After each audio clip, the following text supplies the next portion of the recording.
how you structure your day is so important. Your routines, your habits, your non-negotiables will dictate how you feel throughout the day. Our schedules can get so busy and so jam-packed to the point where it feels like we do not have time for ourselves or time to give back to ourselves, which is why your routines and your habits are so important to make sure you feel like your best self and you are showing up as your best self, and you're also recharging and giving back to you. Whether you are trying to prioritize rest or planning your goals or just to daydream, you need to prioritize carving out time in advance in your schedule to make sure you are living the life that you desire. Hi, welcome. My name is Chelsea, and I love to discuss all things self-help, self-improvement, just becoming our best self. And this is the second video in the Becoming an It Girl series. So if you haven't seen the first one, I encourage you to do so. I'll put it in the link in this. I'll put it in the description for you. Now, without rambling on, I have noticed the importance of the habits and the routines that I prioritize in my life that allow me to stay grounded, that allow me to feel emotionally regulated, that allow me to position myself in a way where I am feeling good most of the time, where I am actively prioritizing and pursuing my goals. So here are some daily non-negotiables and habits of It Girls. Also, I want to preface that being an It Girl doesn't mean you actually have to be a girl. Like this is a mindset. This is absolutely a mindset, and it's less about the aesthetics and more about the type of person that you are. Okay, first daily non-negotiable, morning and night routines. All of the It Girls have one. And as basic as it sounds, like yes, yeah, morning and night routines, I promise you these are what will ground you throughout the day, making sure that when you do start your day in the morning, you are starting it on a positive note and you're setting yourself up for success. And at night, you are making sure that you go to bed without any heavy emotions on your chest, anything still in your brain, and making sure you get a good night's rest for the next day. Okay, I had to get my journal. But this habits journal, OMG, I swear by it. So of course, when you are creating your morning and night routine, that doesn't mean it has to be this big crazy thing. It can be as simple as when you wake up, you drink a glass of water, you set an intention for the day, and you go. Or when you're going to bed, maybe you read for a bit.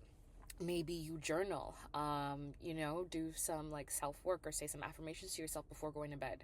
I find that I am more inclined to follow up on my like priorities and my tasks, like getting everything done throughout the day when I set myself up for success. So, for example, this is the Better Habits journal that I use. The video is not sponsored. I just have been using this for like I think 3 years now at this point, and I promise you, it literally sets me up so well for success. So pretty much I'll just read to you what I do for my morning and night routine so you have an understanding of what my days look like and how they set me up for success and why each habit is in here. So my morning routine, I kept it simple because I don't want to wake up and feel like I have to do 20,000 things before I can get my day started. First thing I do is drink a glass of water. This one is for health reasons. Like I'm trying to, of course, be more healthier and consume more water. So what I'll do is the night before I'll fill a glass of water and put it beside my bed so that when I wake up, the first thing I'm consuming is water to like really reset my body. Second non-negotiable for me in the morning is I do not check social media before 11 a.m. And I've been doing this for a really long time. There is so much on there that can impact how you view yourself, how you view the world. And I think it doesn't help us to wake up and immediately be consuming so many people's thoughts and opinions, negative or positive, whatever it is. So I make sure that I am not on social media before 11 a.m. And then the third thing that I do in the morning is that I just like set an intention, whether it's to make sure that I have a good day, make sure I take time for myself that day, or I pause before reacting, whatever it is. I make sure that I set an intention for the day. So, throughout my day, if things don't go as planned, I am able to like take a pause and just kind of like think about that and navigate it in a professional and adult manner. Evening routine. Now, this is my favorite part because it makes me excited to go home and go to my bed. I will say I am somebody that loves to go to bed early. Like my ideal bedtime is like I start unwinding around 8 o'clock so that I'll be in bed for like 9:30 and then I go to bed for like 10. But what I make sure that I do is I do not fall asleep watching shows anymore. I used to put on Bob's Burgers like religiously and go to bed to that, which like all fun and games, but I don't want to be consuming technology right as I go to sleep, and then my subconscious mind is just taking in whatever the heck is on the show. So what I'll do is I will journal and reflect in the evening just to get out any extra thoughts that I had throughout the day. Maybe if there's anything heavy weighing on my chest, I'm able to release it before I go to bed and have those thoughts consume me. Second thing I do is, of course, no socials after 9:30 p.m. So that might sound early or late to some of you guys, whatever that is. I really do recommend this because I find I can get swept up in social media sometimes, especially as somebody who is trying to build a career on there. I want to make sure that I'm not allowing my phone to be my entire life and livelihood. So after 9:30, like whatever it is, I'm so sorry, I'm not answering you. I also don't have my notifications on for my social media apps, just because again, I want to be intentional with how I use it, and I want to make sure that when I am checking it, it's for a reason and I'm not allowing it to pull my attention whenever I get a notification. Okay, next thing that I do in my evening routine is I plan my next day. So if it's Monday, before I go to bed, I'll make sure that I plan out my Tuesday, making sure that I know what I have to work on. So I write a little checklist like on a small notebook, and I'll write down my tasks for that day that I have to do. And I'll often plan, okay, what time am I waking up? Where do I have to be at whatever certain time? What time am I going to go to the gym? All of that stuff. This helps. It's like if there's one habit you take, I would highly recommend this one. Just making sure you set yourself up for success. I am someone where like if I wake up with no plan, the day can go in whatever direction, whatever way. And as somebody who has a lot of goals and is trying to build a beautiful, luxurious life for themselves, I need to make sure that I am actively pursuing my goals. So just listing out what I have to do the night before sets me up for success. Another part to that is figuring out what the heck I'm going to eat for the next day. I can allow my day to just, I think, sweep me up and take me away. And sometimes I do get in the habit of just like buying a lot of takeout because my day is so busy and I'm like feeling like I don't have a second to cook anything, or I haven't thought about it, so I didn't like take something out from the freezer. So just knowing what I'm going to cook the next day, and then if it's like chicken, for example, defrosting that in the morning so that when it's time to cook, I am good and I'm set up. There's also, this journal is so phenomenal. It also has just like habits and energy trackers. So if you want to set your own little goals on here, I also do that. So some of my other goals are daily movement, sleeping for at least 8 hours a day, reading for 30 minutes. So just making sure that you hold yourself accountable and you check in with this morning and night. That's what I do, at least for my morning routines. Obviously doesn't have to be this complicated. You don't need a book, but this is what I find works best for me. Okay, the next part is grounding habits. So when your days don't go as planned, maybe you have a more stressful day than you had anticipated, maybe somebody upsets you and your mood, isn't as great as it could be. What are some grounding habits that you can go back to that at the very least will allow you to feel a little bit better? It girls do not allow the world to impact them and impact their mood. They take charge and make sure that if anything is happening, anything is going on, they have their routines and their grounding habits that will allow them to come back to themselves. So this can be anything that helps you regulate your nervous system, makes you feel comfortable or steady emotionally, maybe allows you to express yourself. So maybe you create a journaling or gratitude practice. If you know you were not feeling good, maybe you take a second to write down 10 things you're grateful for throughout the day, just to bring yourself back to center and back to gratitude. Maybe you like to read like myself, where if I feel overstimulated, for example, just taking like even 15 minutes to read a book, no technology around, that allows me to feel a lot more grounded.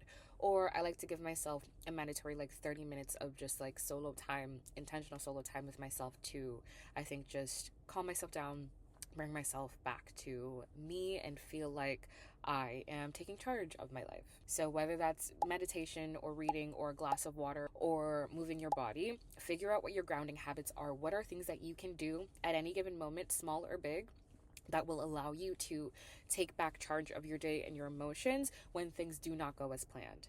Okay, so I mentioned this already, but it is intentional social media time. Like I said, of course, I'm so grateful that we have technology and that we are able to connect with so many different people, literally anywhere in the world at any given moment. However, I do find it takes up a lot of our time, and I do not want to feel like social media or anything else is pulling my energy. I want to feel like if I'm giving my energy to anything, especially in a world where so many different things are fighting for our attention and our energy, I want to feel like I have control over myself, that I can't, like, like I won't go on my phone and who knows what happens for the next 2 hours because I got distracted by scrolling on TikTok. It girls are so intentional with their time and their energy, and that goes for social media as well. So, like I mentioned, maybe setting boundaries with yourself, maybe using your timer on your phone if you have timers for different apps and stuff. So, if that's okay, I'm going to use social media max 3 hours a day, or you can do something like I do where, like, from certain hours, I am not on social media, or I only give myself social media after I've completed a certain task or something like that. Another thing that I do is I do have a like burner account that I use, like no pictures or anything on there, but it is a perfectly curated social media page where all of the content that I do have on there, like everyone that I am following, they are motivational people. They're people that I aspire to be a bit more like. So I know that if I do feel like I'm in the mood to scroll or anything, I go on there and I know that whatever it is positive, it is motivating, and it allows me to feel like I am intentionally giving my time to this. And I also don't want to scroll on there for too long because it motivates me to the point where I want to get up and like figure out my life. So do not let other people consume your time and your mind. Our energy is so important, and where we give it to is also just as important. Now, the next daily non-negotiable of an it girl is daily movement. Now, notice how I didn't say working out. This is just about moving your body. Yes, there are the aesthetic benefits of, becoming fit or whatever that is, but I solely want us to start moving our bodies, not because we think we're going to be hot, but because of the benefits that it has on your mental health. I genuinely feel the difference in my mind and in just like how stiff I feel in my body if I do not move my body for a day or two. I will say I am also a fitness instructor, so a bit of a bias here, but I find that I am so much more clear. I feel a lot more energetic, I think, and it feels like I have a lot more energy to complete the tasks that I need to do. My food digests a lot better. I'm like rarely bloated. And because I know that I'm going to be moving my body, even if that's like a little walk, I won't eat something that's not good for me prior to that because I don't want to feel shitty while I am doing the workout or I am going on a walk. So whatever that is for you, whatever the choice of movement is, it could be yoga, weight training, Pilates, just a walk, whatever that is for you.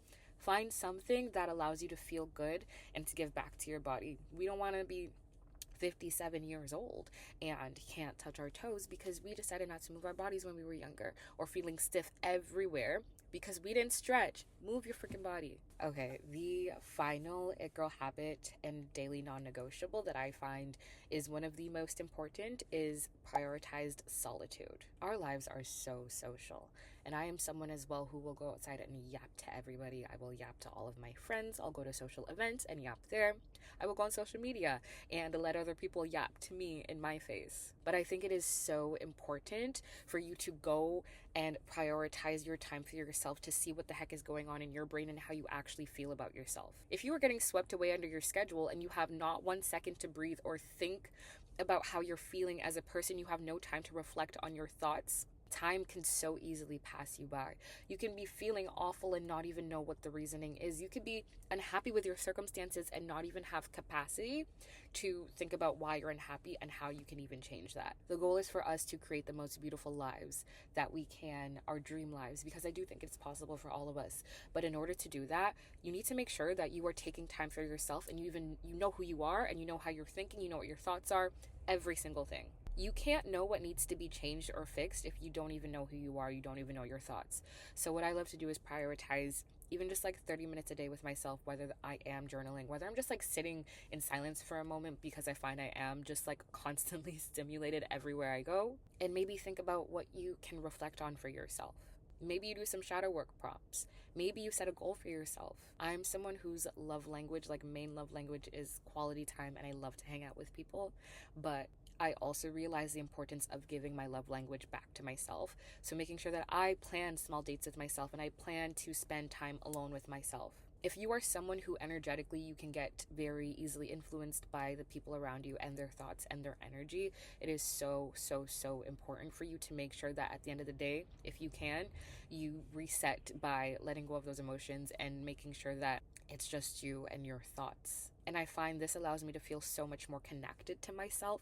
And as a result, I find I am more magnetic. I go outside and I feel light. I feel happy. And I almost create this like little bubble for myself. And if someone is having a crappy day, I do not allow that to impact me, because I've already done the work with myself to know what this is, to know what my priorities are and the energies that I want to be consuming and allowing into my life. Honestly, guys, your habits make such a big difference for your day. I know sometimes we can feel like there is no time for anything. Things get busy. Maybe you have kids. Maybe you have a really crazy work schedule. Maybe you are helping out your family. I completely get it. I am in the same boat. But it is so important that you acknowledge that this is your life, and it doesn't have to be crazy, but you have to give back to yourself in some form. I know there are factors that we cannot control, but you have to be intentional with the small parts that you do control. Whether you are waking up even just 10 minutes earlier to say some affirmations to yourself, or you're going to bed a little bit earlier, or you start saying no to things just so you have a bit of time to give back to yourself. I do not want to wake up in 30 years and be like, damn, wait, what the heck happened? What the hell was my life? Because I allowed everyone else to be more important than myself. Everyone else's priorities, everyone else's requests and their tasks were prioritized over my own. I do not want that to be the case.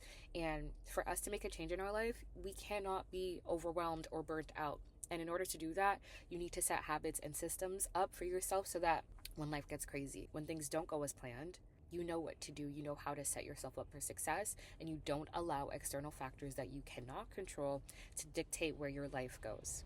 Anyways, guys, thank you so much for watching this video. Let me know if you have any thoughts, if you have any other daily non-negotiables in the comments. I love to chat to you.